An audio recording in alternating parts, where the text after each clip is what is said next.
Earlier this morning, I posted a lengthy and detailed video stating that today was my 28th wedding anniversary, and I was giving some details about how I met my husband. And I told you all earlier that, we're going through this process right now. I can't share too much of it, but I would share everything once we kind of get through. And I feel the need to address this. I really shouldn't have to, but I want to. So I ain't nobody's victim, and I ain't having nobody's pity party. So my original post was about me seeing him and her for the first time in the airport.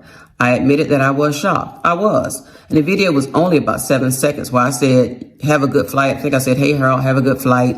And I walked on off, right? And I turned the video off after that. And then I said something like, that's his mistress. He's my husband. I'm the wife. And I went on back to where I was sitting in the Sky Club. Didn't say anything else. So I guess she's is saying something about when we got to the gateway to get on the plane. Yeah, I said some things to him, but he's my husband, so I can say whatever I want to say to him. And it's just like kicking any trash can. You kick it, and the trash may get over on you too. So some of it, she might have caught some of the flack, but that's just par for the course when you do this kind of stuff. And well, it wasn't too much I could do anyway because I had filed for divorce the year earlier. I filed for divorce in December of 22, so wasn't anything I really could do, guys. But other than doing what I did do, and then I kept it moving. But let me tell you something. Me and this girl are not the same person. When she met my husband, she knew he was married. She actually encouraged him to leave me. She was doing really disrespectful. She came to my Spelman Morehouse homecoming and sat under my tent and saw me sitting right there beside him. And knew he was married, and we were all having a good time. There was no animosity that day. We were all having a good time. So as far as I'm concerned, she came around my family uninvited. Actually, he might have invited her, but she knew what the deal was. Then she had the nerve to post that clip of Sunshine from Harlem Nights the day that I found out everything. Yeah, because I went on one of her pictures and kind of said a few things. And then she posted that video just kind of trying to taunt me. So I'm like, so you're going to taunt me and gloat after I find out that you've been with my husband. So, I'm like, So, like I said, I don't owe anyone an explanation, but I'm keeping it 100. So I ain't judging him. I ain't judging her. But at the same time, she and I ain't the same. And this is not about her. This is all about him and his lies, his deception and all of that. So before you all get to start want to judge me and start talking about it's karma and all that. It could be, but it is what it is. So, I got to live with it, I'm going to be accountable for 100% of all my So, but I'll say before you all start throwing stones and want to judge somebody, you need to hear the whole story. So, every woman he's ever been with has been deceived and lied to. But I'll give you the story about how he and I met and what the situation was. Stand by. Hey, y'all, I'm going to address this part about the start of my relationship with my husband, and I'm going to be done, and you can say what you want to say, do what you want to do. It is what it is, and that was almost 30 years ago. But when I was introduced to him, I was told he was not married. Only to find out later that he was. So I told him then that I did not deal with married men and that I didn't want to do anything to some other woman that I didn't want done to me. And I meant that, and I still hold to that. So, of course, he gave me the stand that, we've been having problems and all that kind of stuff. And whenever I would talk to him, I would tell him he would try to be hitting on me, but I would knock it right down because I wasn't attracted to him. My husband was overweight, morbidly obese, actually. But he was a nice guy. But when I would talk to him, I would encourage him to stay with his wife and kids. And I thought he thought that was the oddest thing, but that's what I would do. I would encourage him because I didn't like him like that. And I was like, you're married, so this ain't going anywhere anyway. So he kept asking me what if I was divorced? Because she and I having problems and all of that. And I was like, well, if that's the case, you need to get your problem handled. I said, I can't even think about ever even dating you or doing any of that because you're still married. So lo and behold, he tells me that he's going to divorce her. He has started his process and that, he wanted me to be his girl and all that kind of stuff. Actually gave me some diamond earrings to let me know. He was like, this is to let you know that I'm super duper serious about this thing. So I was like, well, okay then, because during this whole time, we had no intimate relationship or any of that for like 3 months. Because actually, I was calling him Al Bundy, and he didn't even know why I was calling him that. Because he was like, why you always call me Al Bundy? And I was like, because you married with children, and I don't mess with Al Bundys or whatever, right? So once he started his divorce proceedings, he asked me would I date him. So I did. So there may be some fault there where I started dating him before his actual divorce was final, but I made sure that he had filed divorce because that's what he told me. So we did take a trip to the Essence Music Festival the first year, and a phone call came in, and I'm assuming that it was his wife, but the way he responded to the call let me know that, basically something was up and that he probably had lied to me. So when we get off the phone, I was like, I thought you filed for divorce. Like, why was that conversation going that way? He didn't really have too much to say. But he was like, well, no, I talked about it, but I was going to file. I'm still doing some reach out. I'm filing when I get back and all that kind of stuff. So, of course, I was furious because I was like, you've lied to me. Like, why would you, tell a lie like that? The only reason I came with you on this trip was because you told me you had filed and all that kind of stuff. And I'm thinking everything kosher with them and that I didn't have anything to do with that. Because he told me in the beginning, like, no, she and I having issues. And if I file for divorce, it has absolutely nothing to do with you. So I was like, well, okay, then. So, like I said, I wasn't attracted to him at first. But he was a really nice guy, really nice guy. He's a professional guy, was president of a company and all that kind of stuff. But I had my own thing. I was working. I was a single mom doing my own little thing. So I didn't really need him for anything. But the only thing that I'll say about that was, I did start dating him after he filed for divorce. And I think from the time I met him to the time he divorced was like a 10-month span. So those first 3 months, I didn't say anything to him, like romantically, because I was not attracted to him. And that is for real. If you see the picture of him before, you'll know why, but he was a nice guy. So I'm just saying.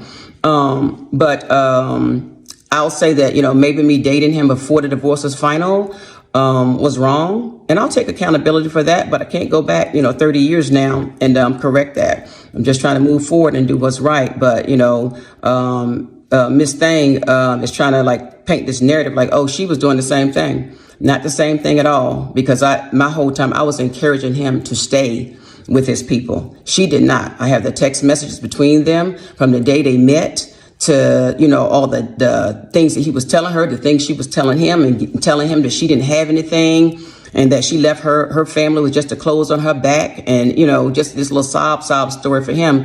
So I guess he went with it. But like I said, this was originally about me posting a video of me seeing them for the first time in the airport. So I ain't judging her. I ain't going to judge him. Like I said, I'm not, but it ain't like I willfully went out and decided like I'm going to go and destroy his family. It was nothing like that. So a lot of us were deceived. A whole bunch of us were deceived. So that is what he has done.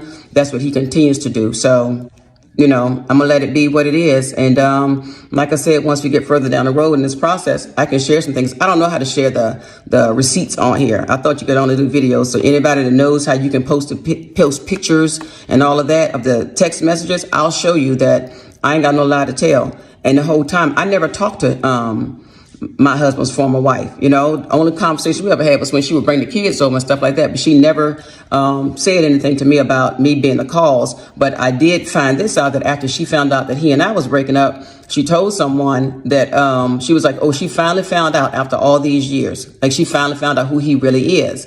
Because I think I mentioned in the earlier video about him telling me about how she was not having any kind of intimate relationship with him. And he thought it was because she was depressed and, had some postpartum and all of that. Turns out, word got back to me. She was like, I wasn't depressed or I didn't have postpartum either. It was because I was tired of being in the doctor's office because he kept giving me stuff. So, I'm going to just leave it there, guys. And like I said, once all this is over, I'll come back and give you plenty of details. So old girl can keep telling all the stories she want, but, they hanging, they doing their thing. I just got a message from a woman this morning who saw them out in Dallas last night at Trulux and said that, old girl got pregnant by her husband some years ago while she lived in California. So she was like, she's all about the money. So, and she is. And I'm telling you, y'all, I've lived a privileged life. But I've earned everything I've got here in this household. When he was sick, when he was doing all his other stuff, when he had to get off of him, she wasn't here. I was wiping cleaning up vomit and all the things that a wife would do. So for better or worse, I stuck in between all of that. So like I said, I'm going to end this right here. You can say what you want, judge how you want. But it's all good. I'm going to be good in the end. I was just sharing and hoping that my story would empower someone else to not be embarrassed, to stand up on your own, but it is what it is. And I'm living for today. Hope y'all have a good one. Hey, y'all. This is my last video for today. No one likes being called a liar, and particularly me. So I have not lied to you all. I have no reason to deceive you. Like I said, I didn't know the situation, the whole situation with he and his former wife, but I'm sure she probably went through the same thing I went through, but she never let me know that, and I only could go by the stories that he was telling me about them having issues and all that kind of stuff. And I'm sure they did because, based on her saying why she wouldn't sleep with him. But, in all fairness and honesty to me, everybody who knew me back then and knew us, during that time, they knew the story. He would tell them how hard I was. He was like, she was the meanest girl I ever met. Because he was like, for the first 3 months, you couldn't even get a kiss from her. And he tells that story. And I'm sure it's on video from one of my birthday parties. So he knew who I was and how I was from the very beginning. So all this narrative they're trying to paint now, like, it wasn't like that at all. So, and I do have folks who will say that's exactly how it was. She told us she was not attracted to him and not just because he was overweight. It just wasn't attracted to him, period. And he had a great job and all that. I was not attracted to him, and that didn't faze me because I was like, I just was not. And as I got to know him, I was like, okay, he a nice guy. So I didn't use his size and the way he looked or anything like that against him. So I just thought he was a really sweet guy. But y'all also ought to know that old girl is lying, and this ain't really about her. That she's lying, because can't nobody just walk up in the Delta Sky Club. Can't nobody just walk up on a plane, So that's just some, bullshit she putting out there. And she also told you all about the Europe thing. Remember, I was telling y'all the story about when the day I found out everything, that he was coming from a business trip.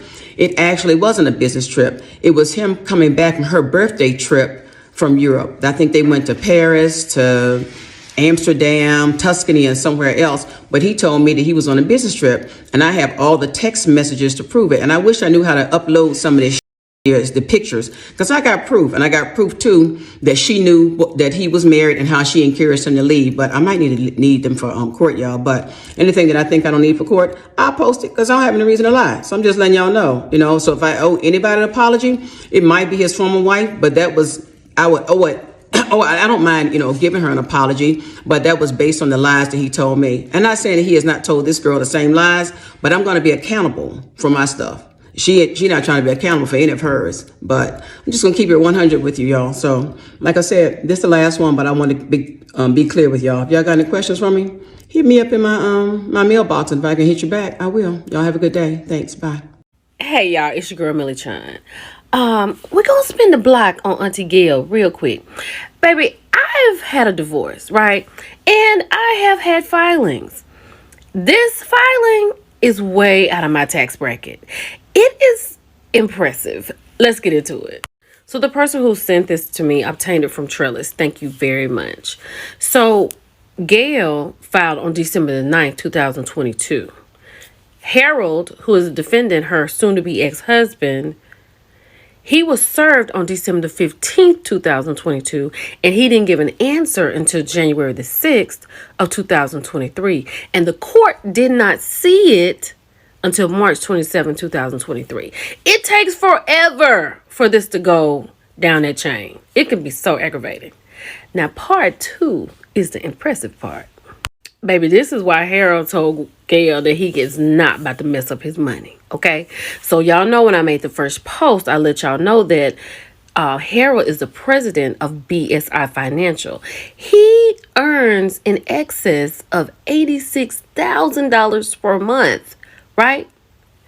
And between the parties, Gail is the dependent on the defendant for her support and maintenance. I ain't never had maintenance in my divorce decree. Child, part 3 is also beautiful. Plaintiff Gail shows that the parties have acquired real property, automobiles, banking, checkings, and savings accounts, stock accounts, and retirement accounts during the course of marriage, 26 years, and the marital residence, child, at the fair market value of $1.1 million or more, in addition to other assets. Whew, honey, let's keep going. Child, part 4 is crazy. So the plaintiff shows the defendant refinanced a mortgage associated with the marital residence with a note of $1.3+ million, which was secured by the residence upon the parties on January the 18th, 2022. But the thing is this. Gail had no idea he had refinanced the house. Plaintiff shows that she is unaware of what the defendant had done with any proceeds received at closing. She didn't even know. Right? And then defendant did not fully respond to something in the real estate and had provided the loan documents that show if the $1.3+ million is the current mortgage or was a refinance, and if the defendant obtained funds at the closing. Child, she don't even know what the money is. Then Gail went on to show that Harold borrowed $60,000 from mutual friends on August of 2021 and used her jewelry as collateral. The plaintiff does not know the purpose of the loan and yet to recover any of her things, and the defendant still owes approximately $7,000 on the loan. Gail don't even know nothing about it. Like, what did you need a loan for, sir? What is going on, Harold? So this is part 5 up here at the top. Gail has said that Harold has maintained all control of the marital assets, and she has no specific knowledge of the various financial accounts held by the parties in the total sum of funds held therein. So Gail don't even know like what's really transacting, right? She probably just know the day-to-day, whatever you get paid, she knows that money's in the bank, but all this stuff in the background, she has no idea about. Child, so what did Auntie Gail do in part 6? She got a forensic CPA, right? So she got somebody with a fine-tooth comb going through these assets. And down here, she says that she's not employed, has been solely supported by defendant throughout their marriage, and has no access to marital funds except whatever he provides or gives her at his sole discretion. Further, Gail shows that she should not solely bear the financial burden. Absolutely not. Because the thing is this, Gail has to live a life in which she has been accustomed to. Now that part I got. I did that part. Baby, let's get into number 7. It reads great also. So, Gail has showed the court where large sums of money has been spent out of their various accounts, paying rent, cars, trips, vacations, expensive gifts for at least 5 women. So it's not just Sabrina, like I said earlier, but she said she was going to tell us about that later. Okay? And she also said that she has discovered transfers from various third parties and women in the defendant's Cash App account and bank accounts, including a $5,000 tip to a server at a restaurant from 2019 forward. Whoo, baby. Harold's money is long, honey. So all number 8 is saying is Gail was like, I didn't want this. Like, I was in a loving marriage. I realized I was in it by myself, so I should not have to pay any of this. So she wants to be awarded interim attorney's fees and expenses of litigation. I think that's fair. So number 9, Auntie Gail is wrapping this up. She's asking for $45,000 to cover all of her attorney fees and litigations. And she hopes that they see this as soon as possible or before October 23rd, 2023. And this was done on September the 14th of 2023. This has been wonderful, right? I really want to talk to Auntie Gail. I don't even have any questions. I just want to have a conversation with her. But honey, whatever they got, I'll be back. It's your girl, Millie Chun. Let's talk about it in the comments. Bye, y'all.